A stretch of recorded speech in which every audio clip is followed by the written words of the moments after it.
In this video, we will be discussing the solubility of gases in solutions based on the pressure of the gases above those solutions. Gases can also dissolve in liquids. There exists an equilibrium between the liquid and the gas phase. This equilibrium can be represented by a mathematical relationship known as Henry's law. S, or the solubility of the gas in the liquid, commonly in moles per liter of that gas dissolved in the solution, is equal to K sub H. This K sub H is Henry's law constant. It depends on the gas and the liquid as well as the temperature. And then P sub gas, this is the partial pressure of the gas above the liquid. Just as we saw with liquids interacting with liquids, depending on the intermolecular forces of the liquid, as well as the gas, once it's dissolved in the liquid, will dictate how soluble the gas is in the liquid. So for example, we could have oxygen here, O2, which would be held together by London dispersion forces. These are weak forces, which means when oxygen dissolves into water, for example, it is only marginally soluble. Whereas if we look at something like ammonia here, NH3, ammonia can participate in hydrogen bonding, which is a strong intermolecular interaction that is similar to that in water. And so what we see is a very large Henry's law constant, which means we can get a lot of ammonia dissolved into water at a given pressure.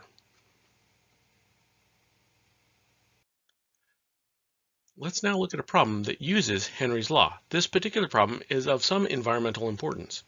Based on ice core data, the average atmospheric concentration of CO2 in 1900 was 296 parts per million based on volume, or ppmv.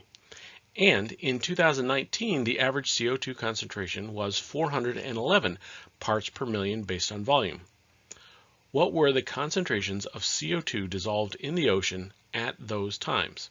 We're going to assume that the temperature is 25 degrees Celsius and that the total pressure of the atmosphere above the ocean is 1 atmosphere of pressure. The Henry's law constant for CO2 dissolved in water at 25 degrees Celsius is 3.4 times 10 to the negative 2 molar per atmosphere.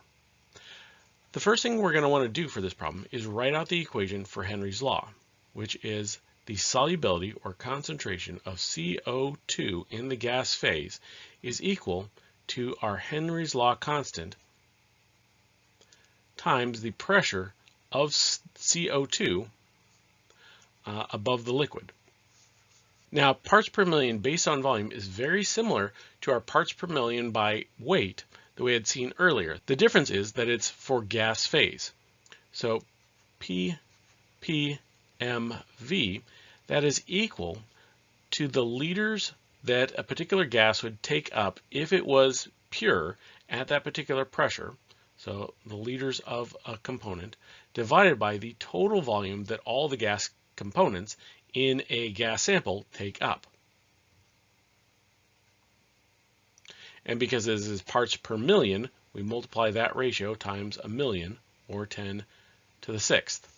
Now, because we're working with a gas here, we can use the ideal gas law. PV equals nRT. So because the liters that it would take up if it was pure, divided by the liters total, we can actually re-represent this using our ideal gas as the parts per million based on volume. This is equal to the number of moles of component A divided by the number of moles of all the gases times 10 to the 6th. Because from PV equals nRT, the volume is directly proportional to the number of moles as long as we're keeping all the other components the same. Now we can rewrite the ratio of the moles, rearranging this, moving the 10 to the 6th to the other side to get our number of moles of component A divided by the total number of moles. This will be equal to our parts per million based on volume divided by 10 to the 6th. Now, the number of moles of A divided by the total number of moles is also equal to the partial pressure of A divided by the total pressure, or the pressure that the whole atmosphere is in this particular case. From this, we can come up with an expression for our pressure of component A, and this would be equal to parts per million based on volume divided by 10 to the 6th, and then we're going to take our pressure of the atmosphere, move it to the other side, which would give this particular expression. We can now take this and figure out the concentrations of CO2 in our two time frames. So the partial pressure of CO2 at 1900 would be equal to 296 ppmv divided by 10 to the 6th times the pressure of our total gas, which would be atmospheric pressure, or 1.00 atm. This would be equal to 2.96 times 10 to the negative 4th atm. Doing the same thing for 2019.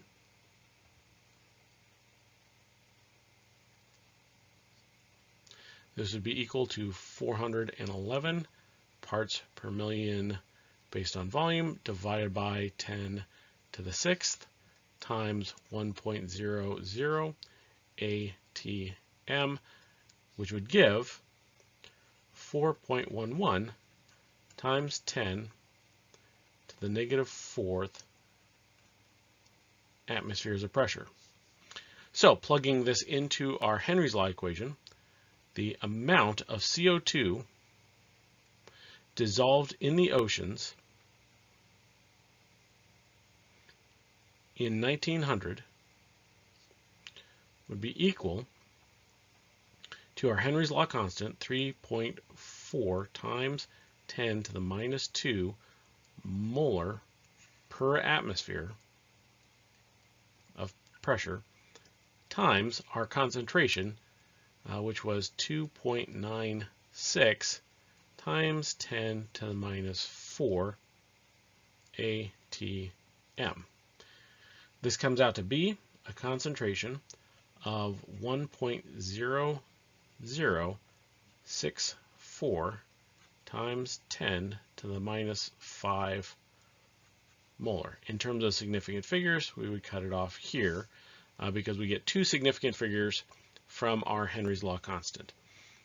For 2019, the amount of CO2 dissolved in the oceans in 2019 would be equal to 3.4 times 10 to the minus 2 molar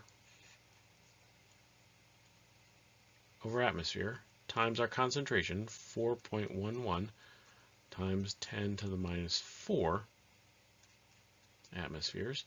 This is equal to 1.3974 times 10 to the minus 5th molar.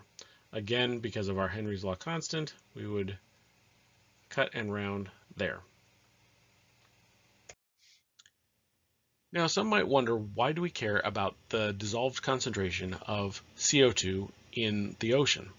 Well, when CO2 gas dissolves in water, it can react with the water to form carbonic acid. That carbonic acid can deprotonate to give up an acidic hydrogen and form a bicarbonate ion. That bicarbonate ion can undergo further deprotonation to form an acidic proton and the carbonate ion. Now, in this process, this leads to a significant reduction in the pH of the oceans. This process is known as ocean acidification. A doubling of the concentration of CO2 in the atmosphere will decrease the pH by about 0.30 pH units. While that might not seem like very much, the pH scale is logarithmic. Acidification will lead to things like coral bleaching. The term coral bleaching comes from the change in appearance of coral going from a healthy coloration to a pure white coloration, which looks like something that has been bleached. If we look at the concentration of CO2 in the atmosphere, what we find is that it has been increasing steadily over time. This has led to a decrease in the pH. So on the y-axis over here, this is our concentration of CO2 in both the atmosphere and in the aqueous solution in parts per million. Over here on the y-axis on the right-hand side, this is the pH. This goes along with the green line here. These two go along with the blue and the red for the appropriate units. So from 1990 to around 2010, the concentration of CO2 in the atmosphere has increased quite a bit, and the pH of the oceans has decreased by quite a bit. Another reason why ocean acidification is important is many crustaceans and phytoplankton use calcium carbonate as their exoskeleton. So as the ocean becomes more and more acidic, their exoskeleton becomes more and more brittle. Let's look at another Henry's Law problem.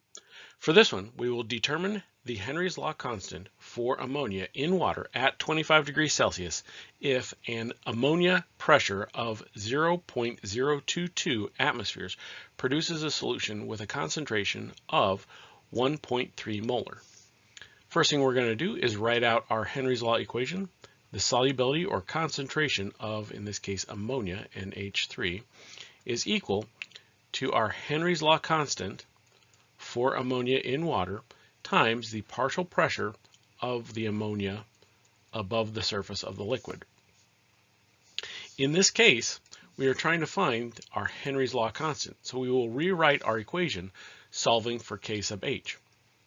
We can do that by dividing both sides by the partial pressure of ammonia, giving the Henry's Law constant is equal to the concentration of ammonia in the liquid divided by the partial pressure of ammonia.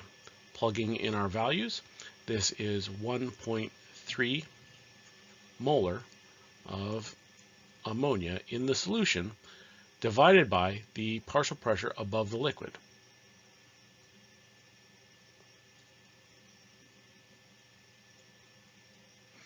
This gives a value of 59.09 molar per atmosphere.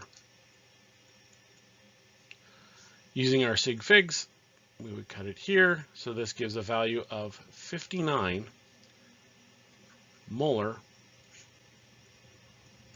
per atmosphere. Now, why is this value so high? Well, the reason for it is ammonia, NH3, has the ability to do hydrogen bonding, as does water. So water and ammonia will have very strong intermolecular interactions between the two. This means that ammonia can be very soluble in water, which in turn leads to the high Henry's Law constant, K sub H.